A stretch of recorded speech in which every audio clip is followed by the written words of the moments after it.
Minasan, ohayo gozaimasu. O genki desu ka? Hamare no Selin desu. Hari ini kita akan belajar bab 10 atau Daijuka. Nah, kemarin kan kita udah belajar bab 9 ya. Di bab 10 ini kita akan mempelajari posisi atau letak tempat suatu benda, dan kita akan menyebutkan banyak benda tapi hanya diwakilkan oleh 2 benda saja. Nah, untuk lebih jelasnya kita langsung saja mulai masuk ke materi. Di sini ada partikel ni. Partikel ni ini untuk menunjukkan keberadaan suatu benda, baik itu benda mati ataupun benda hidup. Menunjukkan keberadaan itu maksudnya menunjukkan tempat ya. Kalau sebelumnya, di bab sebelumnya kita juga sudah mempelajari partikel D yang untuk menunjukkan tempat. Tapi kalau di partikel D itu menunjukkan tempat yang belakangnya ada aktivitasnya. Nah, sementara ini tempat yang hanya menunjukkan keberadaannya saja. Jadi hanya menunjukkan keberadaannya saja ya kalau partikelnya ni. Jadi jelas berbeda dengan partikel D yang sebelumnya kita pelajari ya. Oke, langsung aja kita masuk. Rumusnya ini ada kata benda, partikel wa untuk menunjukkan subjek ya. Lalu kata benda, tempatnya partikel ni. Lalu arimas atau imas. Jadi ini bukan dipakai dua-duanya, tapi ini dipilih saja salah satu. Kalau misalnya kata benda di depannya ini adalah benda mati, berarti yang dipakai adalah arimas. Tapi kalau kata benda di depannya adalah benda hidup, berarti yang dipakai adalah imas. Jadi pilih salah satu ya, jangan dipilih dua-duanya. Contohnya di sini ada LPK hamaren wa Cikarang ni arimas. LPK hamaren ini adalah benda mati. Cikarang ini adalah tempat yang menunjukkan keberadaan si suatu benda mati tadi. Arimas ini ya karena dia mengikuti depannya ya, depannya benda mati otomatis dia pasti arimas. Jadi artinya LPK hamaren berada di Cikarang. Gitu. Contoh yang benda hidup, Mirasang. Mirasang wa Amerika ni imas. Artinya saudara Mira berada di Amerika.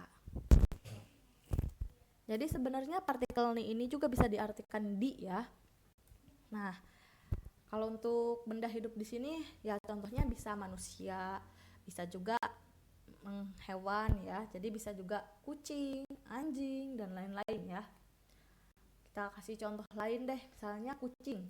Kucing ada di dalam kamar, berarti neko wa hea ni imas. Oke.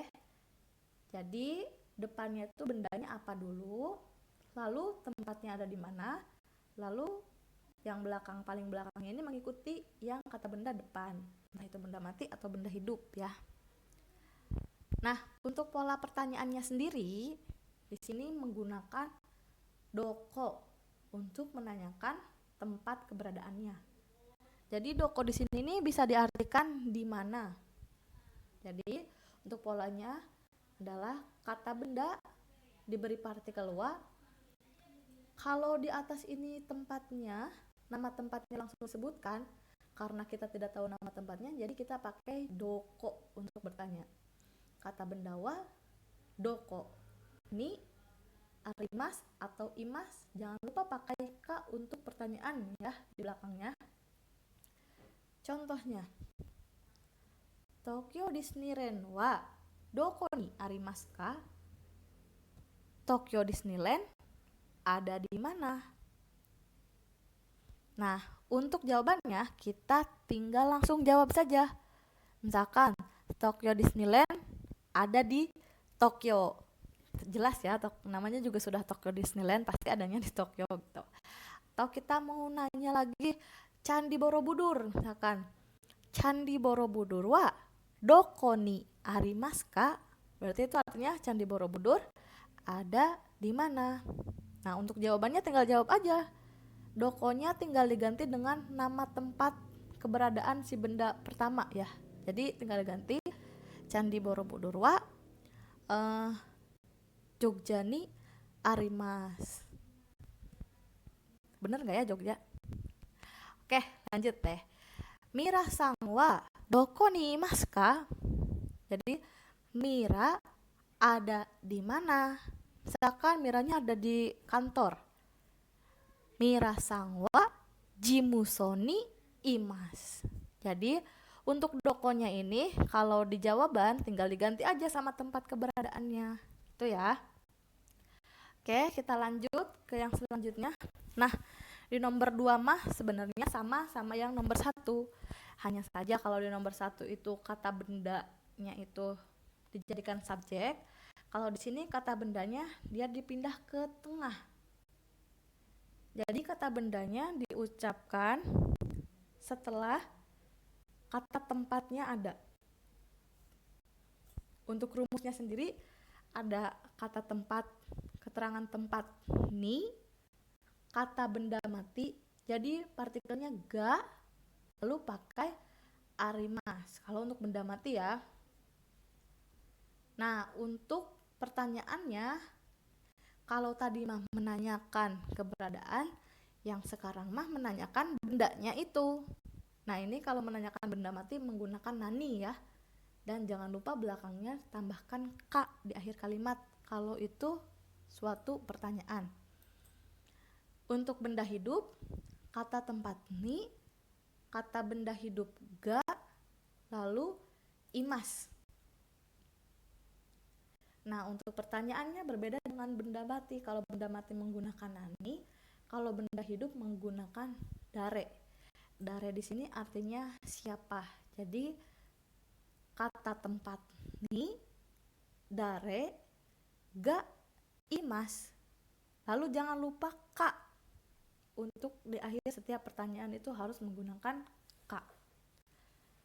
Kita langsung ke contoh saja ya. Contohnya, anata no hea ni nani ga arimasu ka? Artinya di kamar kamu ada apa? Nah, kita cuman hanya mengganti naninya ini menggunakan benda yang ada. Kan ini ditanyanya kan di kamar kamu ada apa? Nah, kamu tinggal jawab aja. Watashi no hea ni sukue ga arimasu. Sukue itu meja ya. Jadi di kamar saya ada meja. Untuk orang juga sama. Jimuso ni dare ga imasu ka?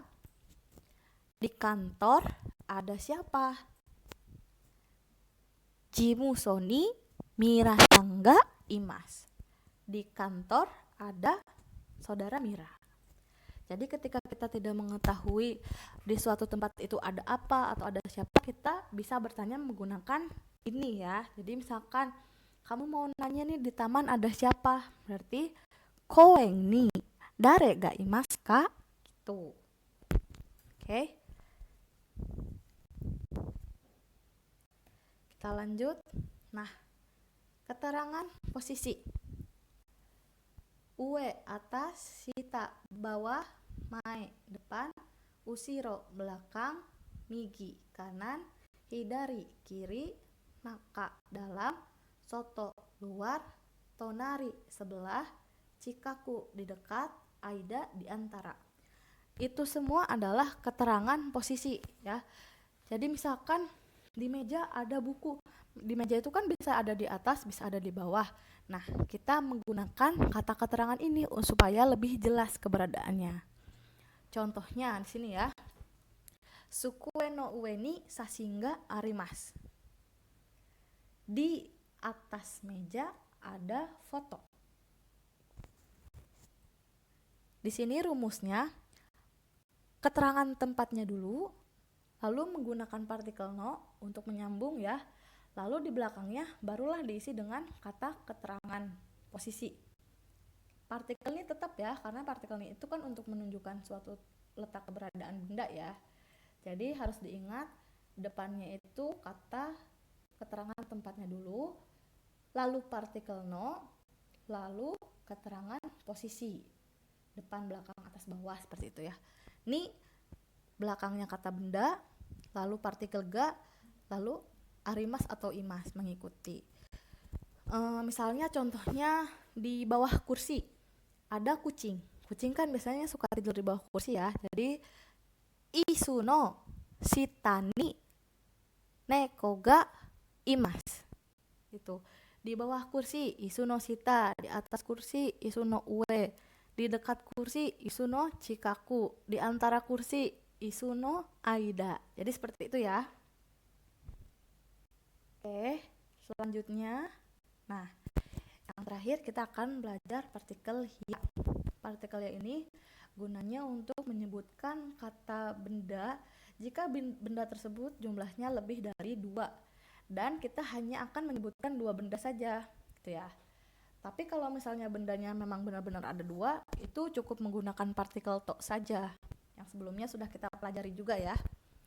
Tapi kalau bendanya ada banyak, kita hanya akan menyebutkan 2, berarti pakainya yang ya. Tuh. Dan di partikel ya ini boleh juga kalian menggunakan nado. Nado itu artinya dan lain-lain. Jadi nado ini boleh digunakan, boleh juga tidak digunakan, tidak wajib ya hukumnya. Nah, di sini untuk penggunaan ya sendiri ini digunakan ketika kita pertama menyebutkan kata benda yang pertama, lalu ditempel partikel ya, lalu kata benda kedua, nado, ini boleh dipakai atau tidak ya, lalu partikel o, lalu keterangan selanjutnya. Contohnya, denki ya mizu nado setsuyaku shimasu. Artinya menghemat listrik, air, dan yang lainnya. Di sini kalau kita perhatikan menghemat itu bukan hanya listrik dan air ya, tapi ada yang lain-lainnya juga. Tapi karena tidak disebutkan semua, jadi kita mengambil saja contohnya. Contohnya itu listrik dan air. Begitu. Tapi bukan berarti di sini hanya listrik dan air, ada juga yang lain gitu. Tapi tidak disebutkan. Oleh karena itu menggunakan ya dan nado. Seperti itu ya. Oke, minasang, semoga bermanfaat. Selamat belajar.